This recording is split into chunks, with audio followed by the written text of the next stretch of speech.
Ooh, hello and welcome to the Midgar Press. My name's Jay. So now we're actually getting into the actual adventures, the modules themselves. And let me tell you, we're going to have a ball with it. Today, we are going to look through Riddermound. Riddermound is possibly my favorite adventure. Not only in Dragonbane, okay? For those that don't know, Riddermound is the quick start adventure that was issued with the quick start when Free League did the Kickstarter and they were giving out the quick start rules. It was like 80 pages. Half of it, well, not 80. It was like 60 pages. I don't know. We're going to cover it in greater detail at some point. But we're going to talk about Riddermound. Excuse me. Yeah, I really, really love this adventure. It's really great. It really gives the players a lot to work with in such a small setting. It really allows them to test multiple things, skill wise and ability wise, to be honest. But yeah, let's just jump into it. So, Riddermound, deep in the vast forest of the Misty Vale, lies a burial mound called the Riddermound. It is a feared place haunted by a wight of a powerful knight in the Dragon Emperor's service. But the Barrel Wight is also said to be watching over hidden treasures.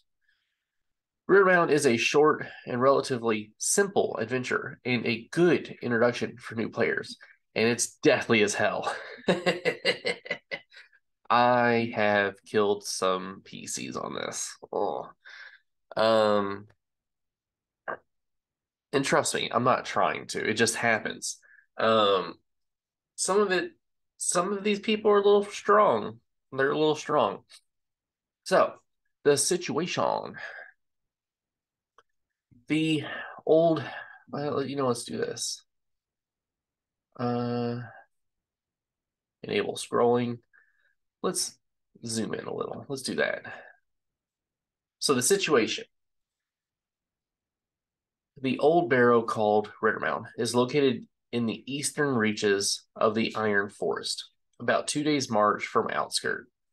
The player characters can find their way here via rumors in the town. Page 17 in the adventure cards. It's a possible location of a piece of the dragon statuette.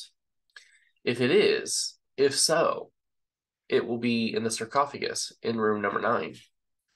When the player characters arrive to the barrow, point number 1 on the map, the mound will already be opened by a goblin expedition sent by the orc chieftain Maladuk. These grave robbers have all been killed or routed, except for poor Grub in room 5. Some of the lesser undead who inhabit this gloomy realm of shadows, the White is still on the hunt for the grave robbers, or for more grave robbers, to be honest. It moves back and forth through the mounds slowly but relentlessly, filled with anger over the goblins' audacity. I love that they use the word audacity. It's great. The White is described in detail under the Tomb of the Dragon Knight, room number 9. But it can pass through closed porticues and doors and thereby show up anywhere. So just because they're behind a closed door, if they wanted to take a rest, that will not protect them. Try to create a suspenseful atmosphere of being haunted or hunted, like in a horror film before the confrontation. Use the White to unsettle the player characters as they sneak around in the dark. They can hear its heavy, dragging footsteps, the rattling of chainmail, and the loud thuds of its morning star scraping the walls. Yeah, it's it's such a great setup. It really is.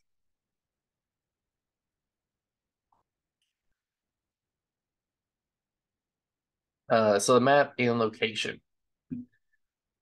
So if you look on your map of the Misty Vale, you will see this little small humble area that's got plenty of barrows, crypts, tombs, whatever you want to call them.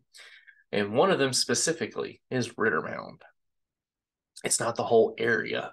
Like the whole area is not called Riddermound. No, it's just one little spot called Riddermound. So there's other places that you could create adventures for within here. You could have multiple adventures. Um, why did that just pop up? What's going on here?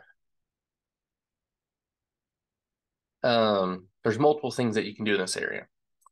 So the map on page 35 shows all the locations inside the burial mound. You can draw the mound for the player's room, or like on a whiteboard or a sheet of paper, print it out, cut out the rooms apart to be, shown one by one. The descriptions of the rooms all follow the same template. First comes a text and this is basically just telling you, like, as a GM, what you should be doing. So within the burial mound, within Riddermound, there are random events. And it says for every stretch of time the player takes spend in a room searching it or takes a stretch rest, you can roll on the table below. The room descriptions indicate where random events can take place and even in which die to the roll or die to roll. Oh yeah, because it's a you could because there's 6 events. You should roll a d12, six for things that happen, 6 for things that don't happen. So you should roll a d12. The first item on the list under the d1 is Goblin's Attack. Having been at Bon,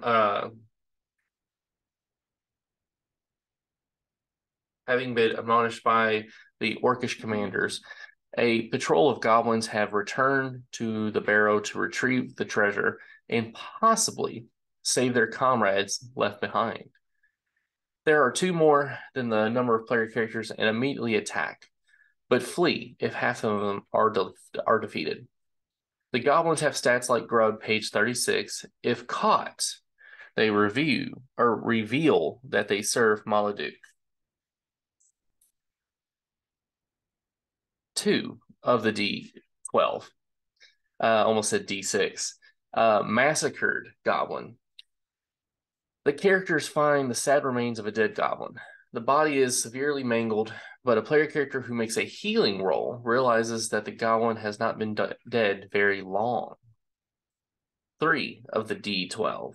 Giant Spider. I always roll a Giant Spider whenever I'm running Riddermound. I've run Riddermound at least 7 times by now. Yeah, I've run it quite a bit. I love it. I really do.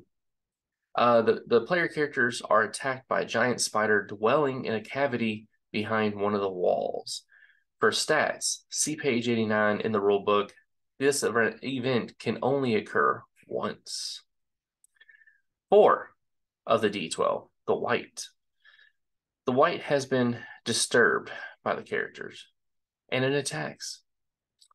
As it is particularly immortal or immaterial, it can pass through closed porticuses and doors, but it requires an action to do so.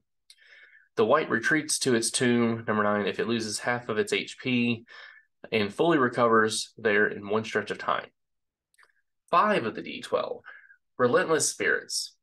Translucent figures with twisted faces come floating from the shadows, assaulting the player characters with shrieks and screams. The characters must roll against willpower to resist fear. Page 52 in the rule book. Once servants of the Dragon Knight's household. The spirits are attracting their master, the Barrow Wight, who arrives after D3 rounds. See event number 4 above. 6 of the D12. Draconic Vision. A stray memory envelops one of the player characters who is suddenly overlooking a strange city of turrets, towers, and horn-like spires. Something comes flying at straight at the character, a huge dragon ridden by a knight in golden plate mail and a horned great helm. The player character must make a willpower roll with a bane to resist fear. This event can only occur once. And then 7 through 12, nothing happens. So as it says, you should really get into the atmosphere, the forte of the horror. And I really go into description, especially with the Draconic Vision. I like to, when I'm doing the Draconic Vision, actually, I think it's in the quick start. It's got a little bit more of a description. But basically, where I tell them that they're on this cliff, where it's dark, damp, and just dank in the tunnels, in the earthen tunnels. They suddenly find themselves, it's like as soon as they blink, they find themselves on a cliff overlooking this strange city full of towers, turrets on the walls, and these horn-like spires everywhere along the walls and the towers. But in front of this great city, there's a battle going on. And as they're overlooking, they smell blood in the air, metal scorched from each other, where if they happen to really look down, they can see that there is 2 armies, an army of humanoids and an army of what looks like demons, shadows, more or less. And they're just nonstop war, action. And of course, dress it up however you want. This is just kind of how I dressed it up. But I tell them, as they're watching this horror of a battlefield just unfold in front of them, they get this sudden urge of dread. And they feel this presence like no other. As they start to feel the uneasiness of it, the dread, as I said, they hear this loud roar. And it's a roar they've never heard before, something that's never come across their ears. As they start to look up, they're looking into the sun, and they see something. They're like seeing something in the middle of it. And it looks like it's getting closer and closer and closer. And it's, at first they just see a tiny silhouette, but as it gets closer, you can start to see these long wings flapping as well. And as it's getting closer, you're just horrified. You can't move. You're stone solid still. And it's at that point you realize you're looking at a dragon flying directly towards you. And as it's getting closer and closer and closer, you also realize that there's a person, something riding this dragon, adorned in golden plate mail, this great golden horned helm.